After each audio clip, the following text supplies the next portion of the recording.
An experiment designed by Filipino students was successfully conducted on board the International Space Station. Mobile Journal Ray Vicente has the report. Next, I'm going to be performing the double gyroscope experiment proposed by students from the Philippines. Filipino pride goes to space.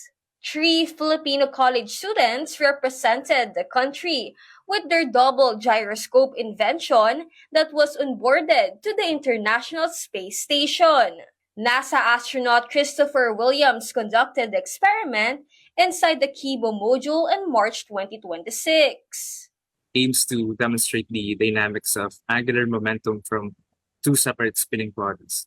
So this is a very relevant demonstration in space science because gyroscopes are used in almost every spacecraft for stability and also high precision aiming. No one has ever actually demonstrated this physical phenomenon. So we sought out to be the ones to do it. Its purpose is to determine how satellites and spacecraft control the direction they face in space. By just using 2 gyroscopes and acrylic stick, their hypothesis was kapag yung dalawang gyroscope is pinaikot mo on the opposite ends is magka-cancel out yung kanilang angular momentum. So, magkakaroon ng wobble and hindi magiging stable yung kanilang axis.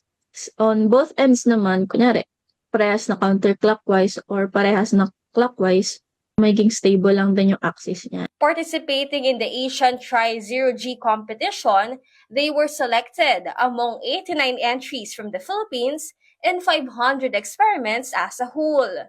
The Japan Aerospace Exploration Agency said limited materials where they initially felt discouraged. You have to conceptualize based from what materials were available. You almost gave up, sinasabi namin na wag na tayo mag-submit kasi parang hindi rin naman magagawa yung gusto namin gawin. The call for applications came in, I think, around November 2024. And then we submitted our experiment that was January of 2025. Almost 2 years din yung hinintay namin.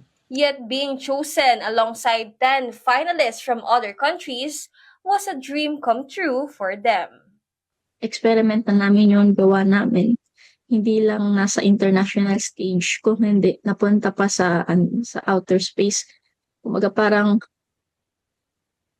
once in a lifetime lang siguro or iiba nga hindi pa masasabi na napunta sa outer space yung experiment ko. Bihira na magkaroon ng opportunity ang mga kabataan sa atin na i-represent ang bansa natin sa ibang larangan, lalo na sa astronomy since napakaliit lang ng community ng astronomy sa Philippines. They are set to present the results and findings of the double gyroscope to JAXA this coming July.